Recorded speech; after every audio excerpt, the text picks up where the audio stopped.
apa yang dinamakan mie instan. Tetapi tidak sulit baginya, hanya mie saja. Dia menggulung dan memotong mie, lalu dibuatnya sup tulang. Inilah rasanya.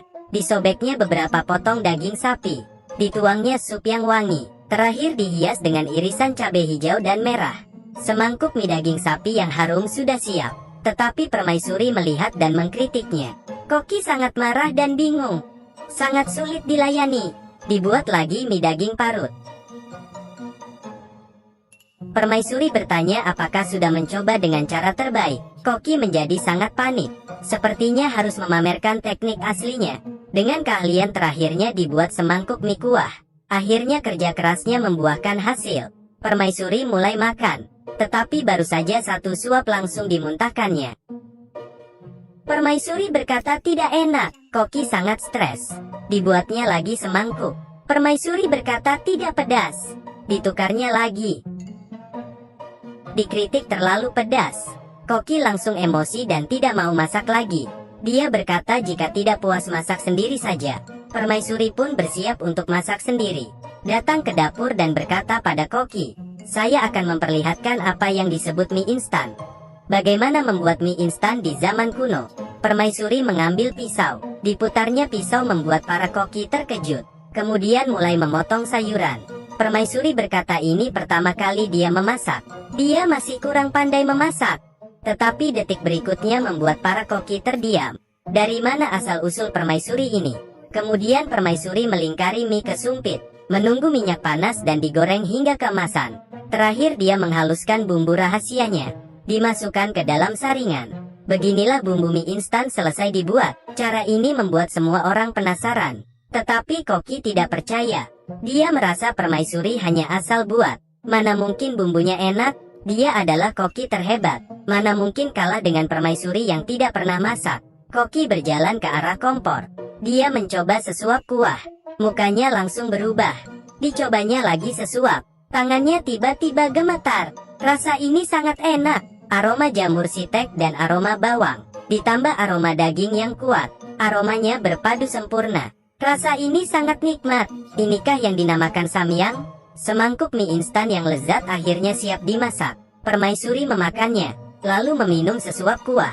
Inilah rasa yang dia mau. Air liur pelayan di sampingnya pun hampir keluar. Permaisuri menyuruhnya duduk untuk makan bersama. Pelayan sangat berterima kasih. Dia makan satu suap. Sangat enak sekali. Lalu terus memuji permaisuri dan bertanya bagaimana caranya. Permaisuri menjawab dia adalah seorang koki super. Ternyata permaisuri ini sebenarnya berasal dari zaman modern. Dia awalnya adalah koki terbaik di Korea.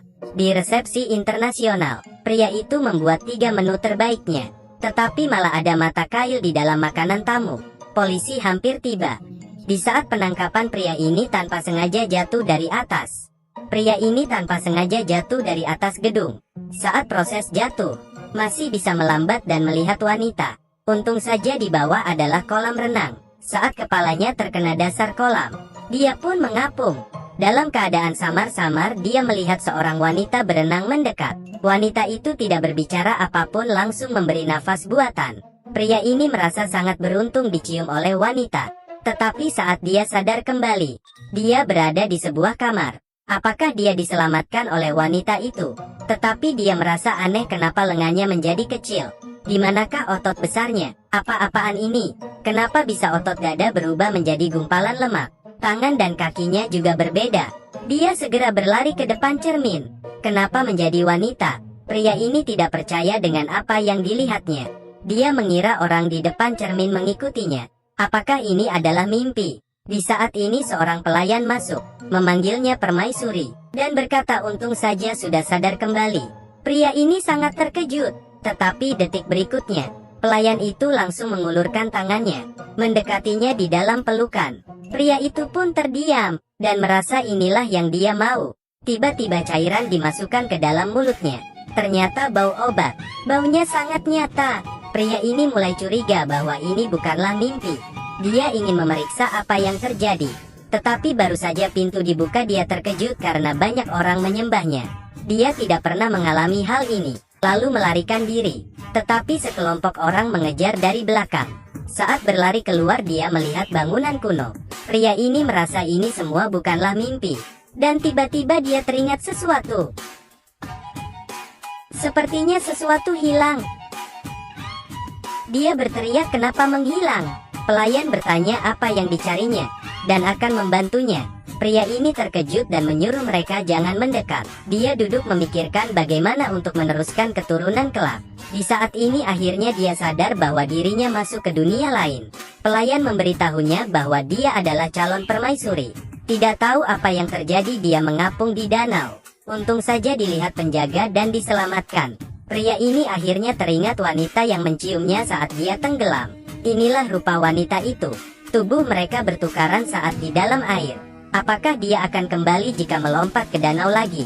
Jadi dia berlari cepat ke arah danau. Dia melompat sangat tinggi dan ingin menyelam. Ternyata hari kedua saat dia tenggelam, ratu sudah menyuruh bawahan mengeringi airnya. Sepertinya dia tidak dapat kembali lagi. Jadi sebagai koki super zaman modern, apa saja yang akan dimasaknya saat dia berada di zaman kuno, akan kita jelaskan di episode berikut.